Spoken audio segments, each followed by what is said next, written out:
everyone? Oh, go ahead. Hello, and welcome to our very latest episode of On Point for Gamers. I am CMoney, and I am joined by the always lovely Doodle. What's up, everyone? Thank you so very much for rocking out with us today. We are so excited because we are in New York City at the Microsoft Store, and we are here because of a game you may have heard of, South of Midnight. And we are here with Chris, the sound director, correct? Hello. How are you, Chris? I'm fine. Yeah, I'm having a great time. Yes, thank you. Thank you for spending time with us and with Zaire. And you are the story writer. I'm one of them. One of them. It's a team, yes. Team effort. Team effort. Gotta give credit where credit's due. Got it. That's what's up. And we're so grateful that you guys are spending this time with us. So let's dive in. Yes, we got some questions. Yes. And I'm excited to hear the answers because we did get some hands-on time with the game. We did. And oh my gosh. You know what I'm saying? Yes. It's amazing so far. And the fact that both of you are here is great because the audio peak, right? Very, very good.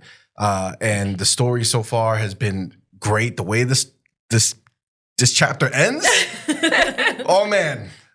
So we're guys, we're very, very happy with this. So we do want to get started with the questions. I guess starting with the story. One of the biggest things that as soon as the game first got announced, aside from seeing how beautiful it looked, which it looked beautiful and the music was captivating, everything was perfect in the way it was first revealed. The name, South of Midnight. I heard the name and I just immediately fell in love. It's such a perfect name. Yeah. I don't understand how you guys came up with it. So my question is, how did this happen?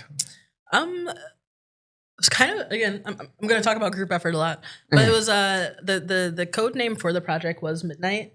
And then the story takes place all in one day, which is kind of fantastical because Hazel does so much stuff and it's like there's no way she did all this in one day, but it adds to like the folktale aspect of it.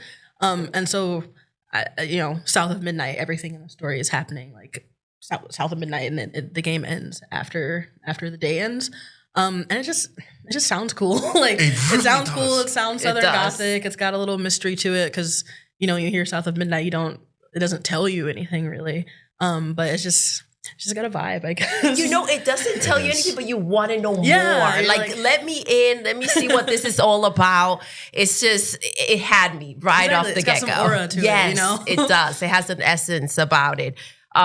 So Chris, tell us a little bit about the music. What inspired the music? Because it's one of those things, and playing the game with the headphones, oh my gosh, you get lost in there and the sound is just amazing. So what inspired the music? I guess we wanted to come up with something original. I mean, that's what the aim was to have, these really authentic soundscapes and then, have something memorable that you could, hum along to. Like you had actual songs, right? So we wanted to be inspired by the Deep South, of course, but working with our great composer Olivier de Rivière, come up with these really great takes on this music, original songs that would be just for us, for our imaginary world, set in the Deep South there. So, I think I'm so happy to hear that it had that effect on you, and maybe you'll be singing it in the shower tonight. Yes, that's a possibility because we will be continuing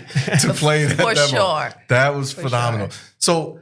As far as, the music, I know one of the things about it is that as you kind of go on in the game, the song kind of unveils itself more. Is that a correct way to kind of say it? Yeah. As you progress through the level, you experience narrative events, and then the song, you have lyrics and gameplay, which is something that's not super common. It happens, of course. There's lots of games that do that, but this is a more systemic system. And at the end, you have a big reveal of the full song. That's amazing. How it all kind of just changes together. Yeah. Right? Yeah. Especially what we played. That I'm telling you, I know I said it, but the song, the story beat that hit at the end, and then the song that played along with it, it was just, I don't think I've experienced something like that. It's very cool. Working with Chris and the audio team to have the music layered on as a narrative delivery system is not something you usually get.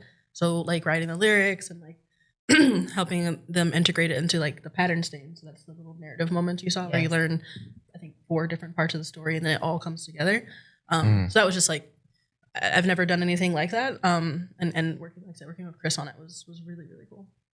That's awesome. So such a unique thing that you wouldn't imagine like doing it. Like, I don't know. I feel like it's not something that you would think about. Like, yeah, that sounds cool, but in practice, it's amazing. Like when it is. It has to be linked with the narrative, right? It's all based around a story, right? So the lyrics are a different way, I would say, like to tell the same story. Yeah. And we're working with like the narrative team was important to make sure that we were in sync. Yeah. That's what it is, in sync, and it all kind of gels together. It all goes together so well, and it complements everything. And at such a high level in which you guys are delivering, it's just Thank you. Yeah, because a masterpiece. It has to be scary because it feels like. Because theoretically, like when you think about the idea of like where maybe you've seen in a movie or something where a song starts playing that's like describing what just took place or happened, it can almost be like a parody, you know, like it could almost not come out right. But like this was just it's definitely a balance because like writing the song, it could just, you don't want to rehash what you guys already know. I want to give you something new with the lyrics. So it was nice because you guys get to see it from the other brothers' perspective. Yes. Like, and so that was, instead of being like, you already know what happened to Benji, and now you get to see the other side of it. And like, it's always, it comes together really, really well. absolutely. So, Zaire, when it comes to the story you started with, is it the same that you're launching with? If not, what were the most significant changes? Stories are constantly iterating.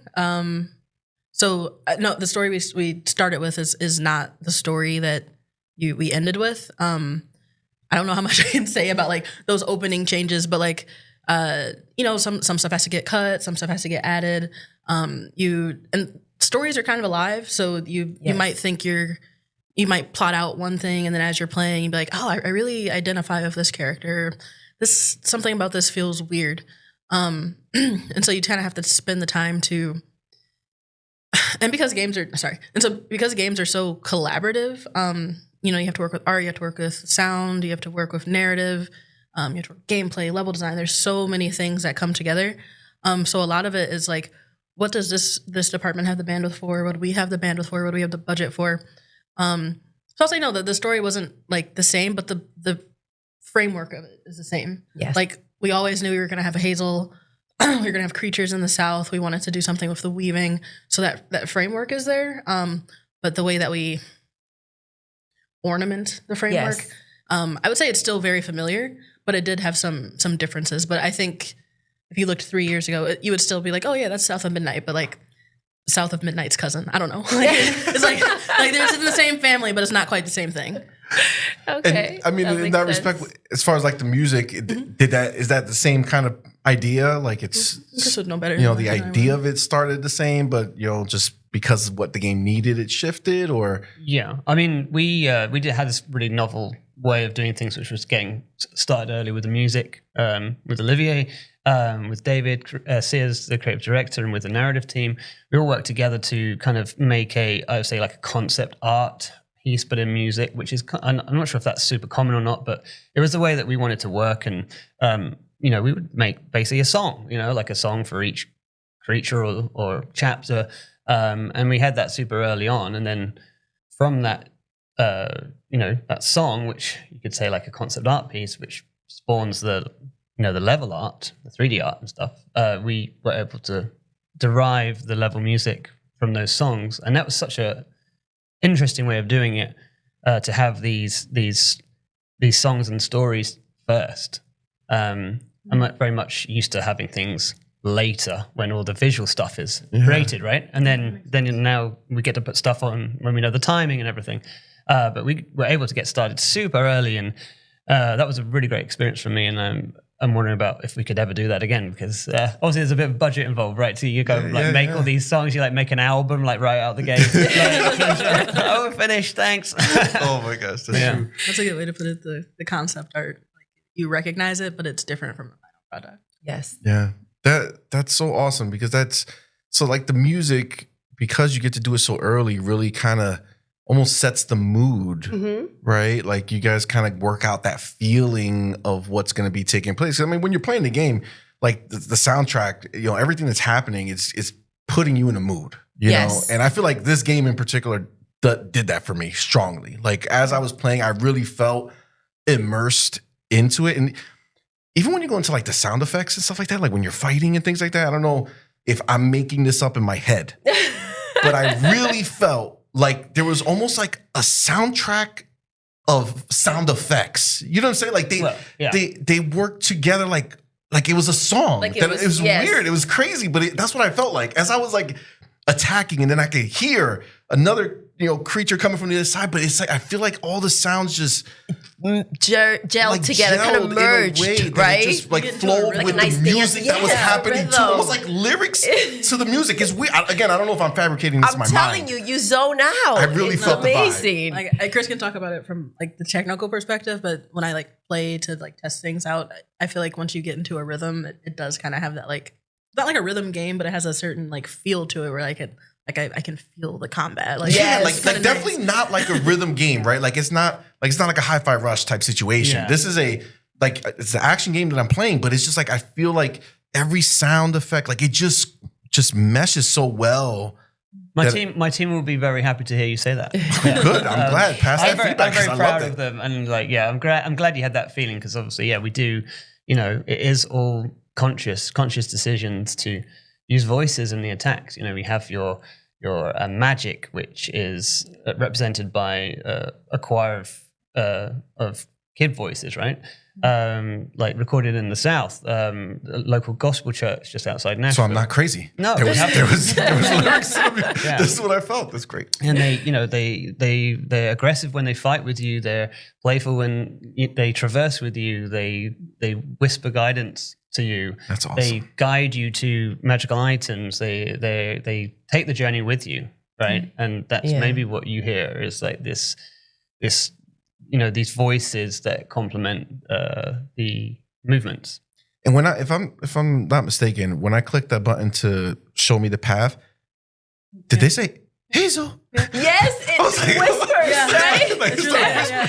And when you get hurt, right? You do feel the sound you hear her and the reaction that she has, right? It almost feels you feel this guilt, like, oh, what did I do wrong that she got hurt, Yeah. But why Hazel? Why this world? How difficult is it to go ahead and decide to settle on something and say, okay, this is how we're doing it. This is the route we're taking. This is our character.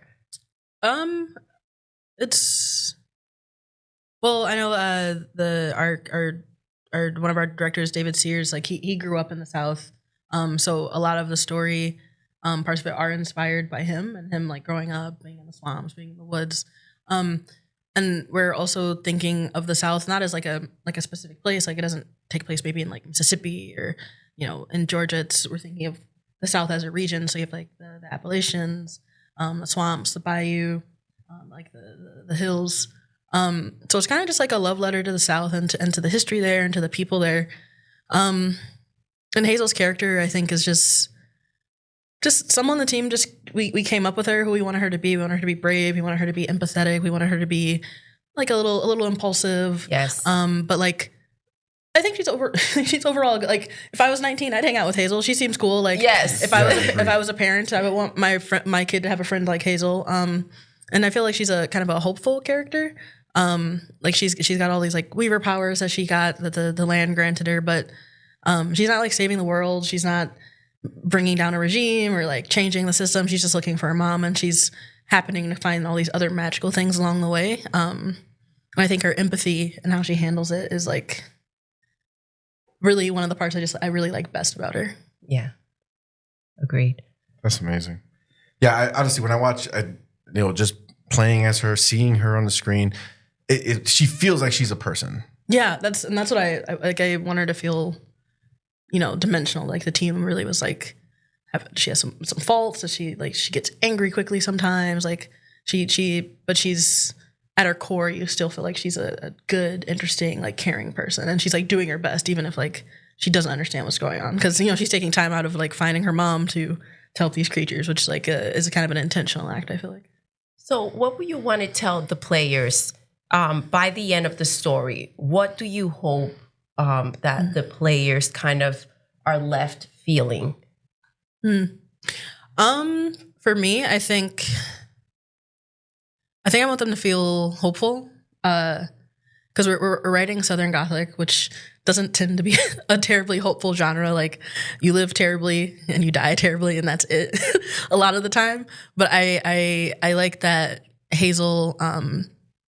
She's like trying to fix things, and fixing things doesn't mean like they go back to the way they were before you had a tragedy. Like Benji doesn't go back to being a boy. Like he's still the tree. But I think Hazel's like earnest. She's caring. She like listens to people's stories. She hears their pain, and she's not judging you. Like she'll say, I'm so sorry this happened to you.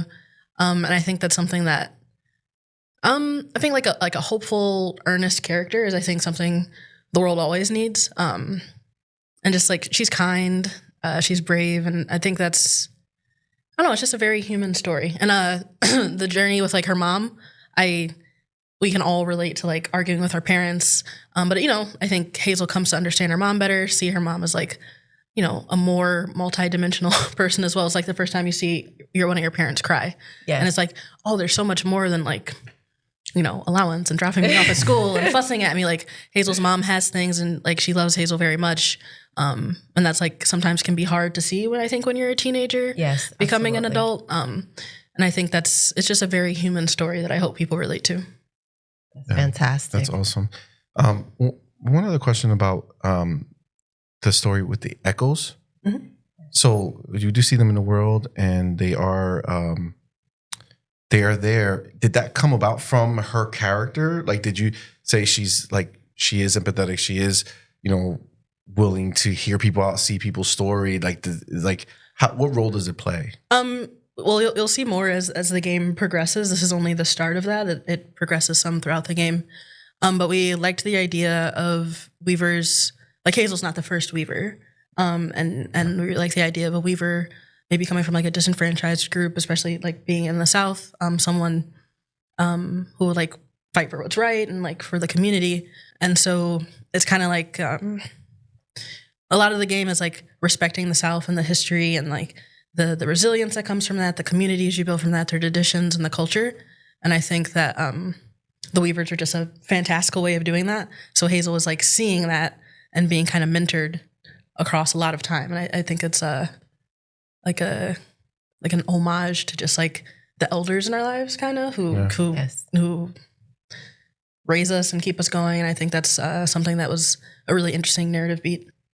All right, and so Chris, as just a final question, what would you want to leave the player with at the end of the game once they're done with everything and experienced the story and your music and everything that you put in there?